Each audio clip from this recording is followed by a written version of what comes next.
Hello everyone, today we have new video review, and as you can see, this time we are going to talk about fresh release from Brengun, and the scale here is quite surprising. We are used to see small scale aircraft from this manufacturer, but here we get 1/32 scale drone helicopter. As you can see, it's MQ-8B Fire Scout, and this is a fresh resin set. We have a commercial sample here, so it means you will get exactly the same stuff as what you'll see in this video review. And it should be interesting to see what is actually included here, because as I said, this is something unusual for this brand. Box is big, box is heavy, because this is a resin set and we have a box art showing this model in a finished state. So let's open it together and check what is inside. First of all, boxing, as I said, is quite bigger than the typical resin set format from Brengun, and we have only the sticker on the top. As you can see, there is nothing on the opposite side, and everything is actually sealed with this sticker, so I'm going to use a knife in order to cut through it, because otherwise we won't be able to open it. So just give me a sec and we will take a closer look together. Okay, so it's cut through, then it's just a matter of taking out this flap. And here's what we have inside. Really big parts, and I see that parts count is also impressive for this scale. I would say for the resin kit in this scale, because some manufacturers just cast everything as a single piece part and say the job is done. So let's take a look and see how the whole design is done. I see some 3D printed parts even here.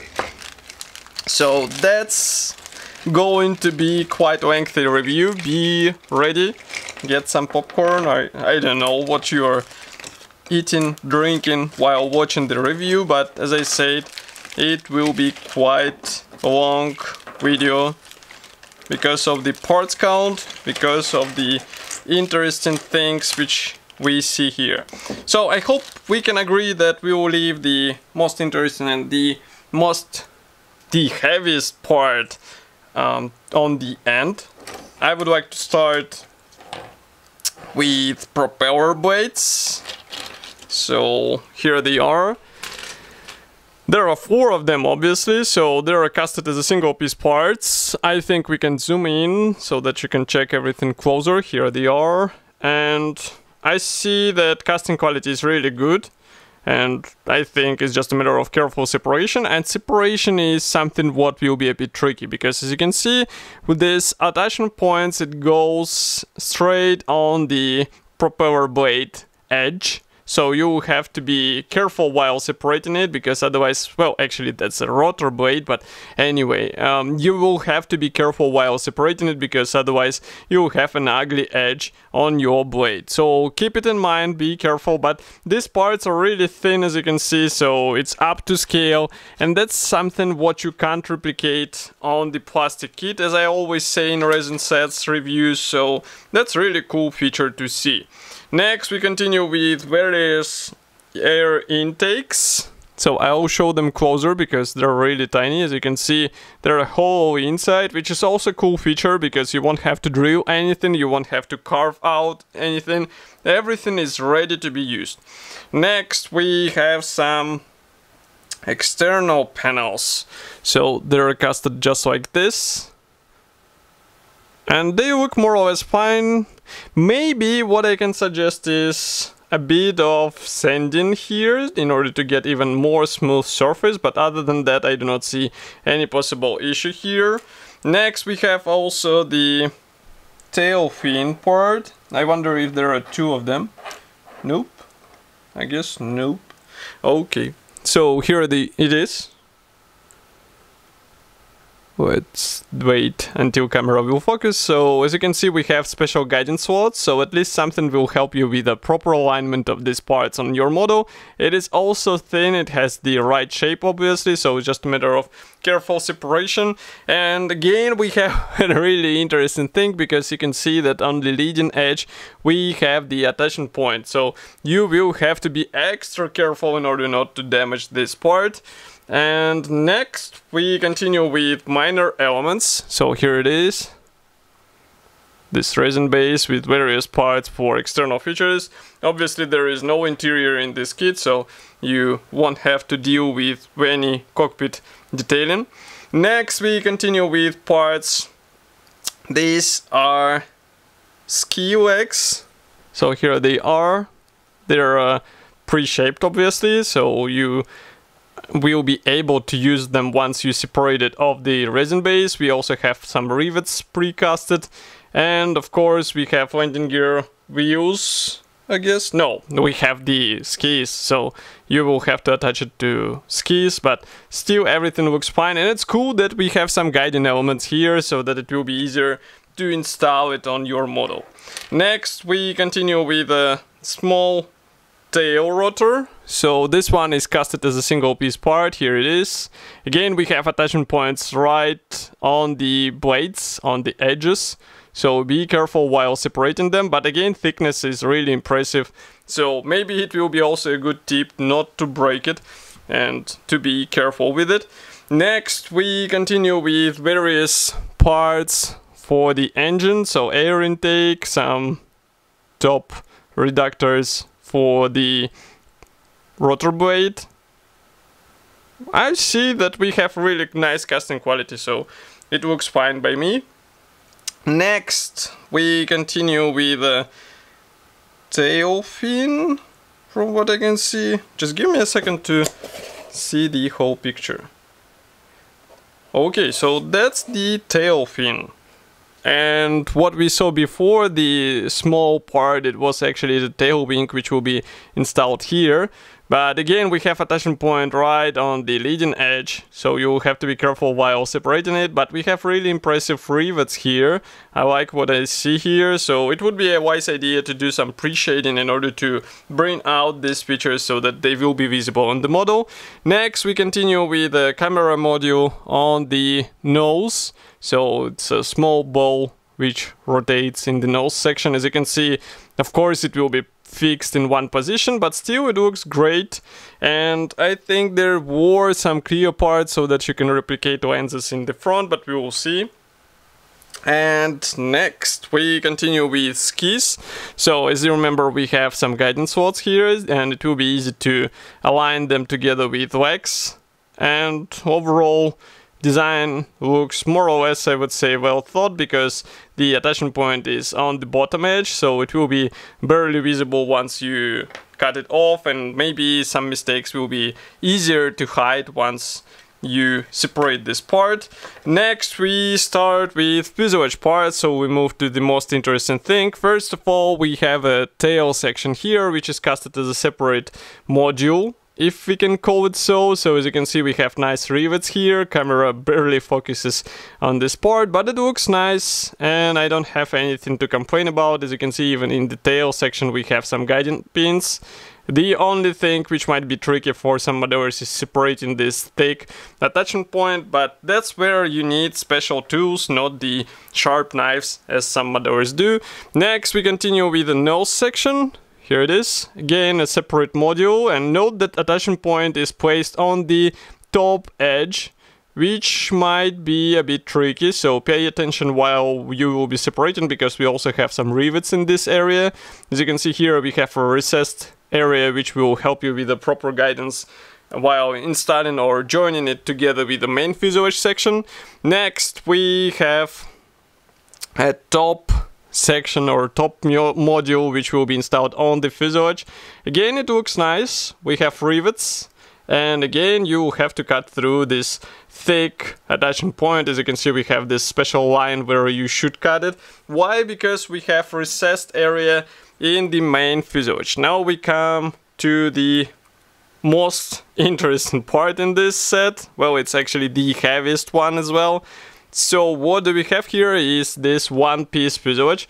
It's really huge, as I said before. It's 1/32 scale. We have recessed panel lines here. Note that various panels and modules, they will be guided with help of these recessed slots. The same applies to the tail area as well. So it looks easy, but it might require some trimming. Let's not forget that this is not a plastic kit, this is a resin set, and that would be strange to see a resin set which will go straight away as it should go. I mean, that's something you can't avoid with the resin set, and I wouldn't say that it's main disadvantage. It's something you should be ready for. Next, we continue with various small parts. So they're supplied in this resealable plastic bag, and we have some 3D printed parts. I can see that we have even clear sprue. Well, it's clear resin actually. We have a lot of thin parts as well, so just give me a second, I will take them out and we will talk about them one by one. So first of all, we have this 3D printed part for the rotor, and it looks gorgeous. I mean, 3D printing slowly goes into the modeling hobby. As you can see, Edward and Brengun, they start using it more and more often, so that's a welcome change in my opinion. Next, we have some parts for external features. Frankly speaking, I'm not even sure where they will go, so I'll show them here and then we will check in assembly manual. If you have some idea what is that, just write it in the comment section. But casting quality looks really good, here's nothing to worry about. Next, we have more of thin parts. And here we have really interesting design, because note that these thin parts, they are protected with tabs from both sides. So it protects them from bending, and that's really cool because it shows that Brengun thought about it. And as for the clear parts, here they are. We have various position lights, we also have some lenses.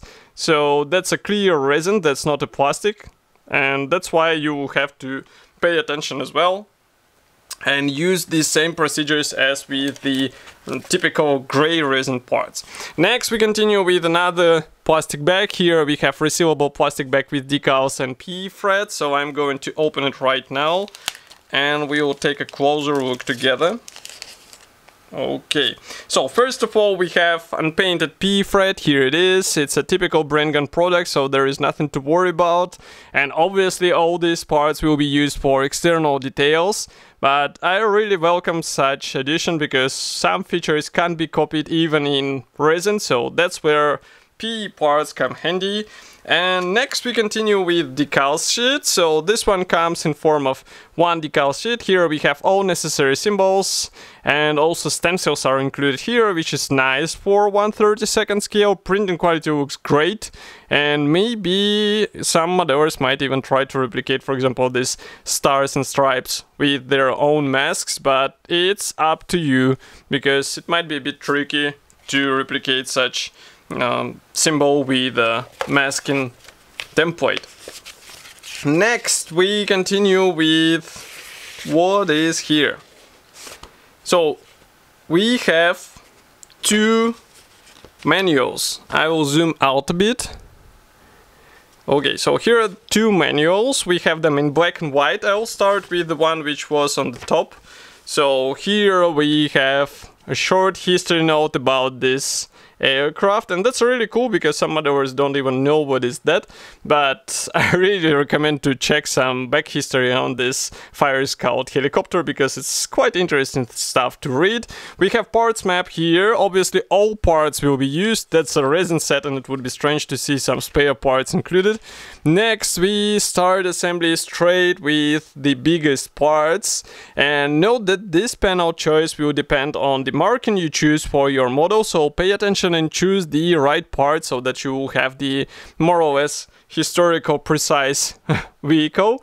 Next, we continue with landing gear. So as you can see, skids and shock absorbers arrangement here. So we have shock absorbers. Oh, nice. Next, we continue with some parts, again, specific for the camouflages A and B. Here you have to be careful because it's something what will be visible on the model. Of course, you install the front block with the camera. Next, we continue with various features on the opposite side. And again, we have parts for A and B markings. That's really interesting. Was it like different versions of the helicopter, I wonder? So anyway, we continue with the tail blade assembly. Again, some parts will be employed made out of P, so be ready for that.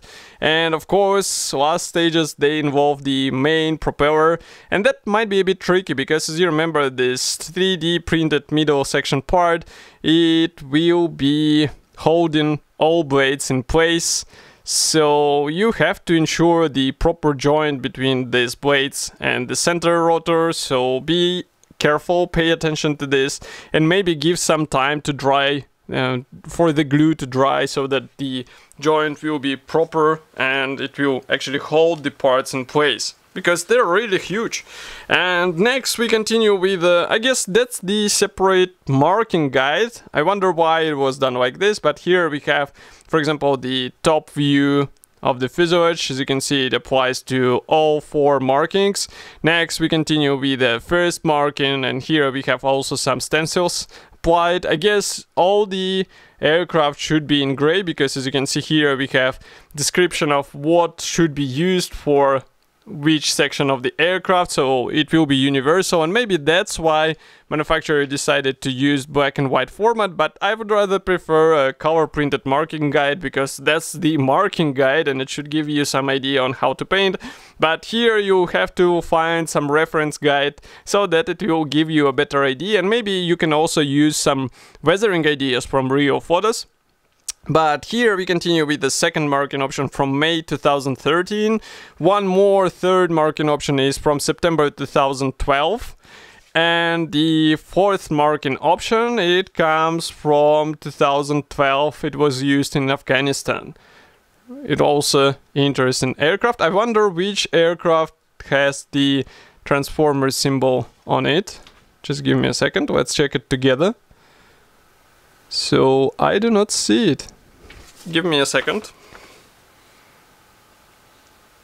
Oh, so it's the first marking option. As you can see, these symbols were actually applied here on the front side, and the same goes here. So we have also this Magician's HSM 35. It is from May 2013. Quite funny one. So it will be up to you which one you will choose, but obviously all 4 markings are really interesting. So all in all, we get a quite impressive big scale aircraft set. It should be already available. You can get it on official Brengun website. In my opinion, that's an interesting topic choice for modelers who would like to build something unusual. They would like to take a break from all these common topics, but obviously it will require some experience maybe from you, because this is a resin set obviously, and I would be happy to hear your opinion about this release. Do not forget to write it here in the comment section below, and maybe answer the question whether you would be happy to try something like this. Do not forget that this set also exists in the smaller scales. We reviewed them as well. And if you like this video, press the like button, subscribe to our YouTube channel, because it will help me greatly. And I'll see you in the next video review as usual. Thank you for joining me today, and bye!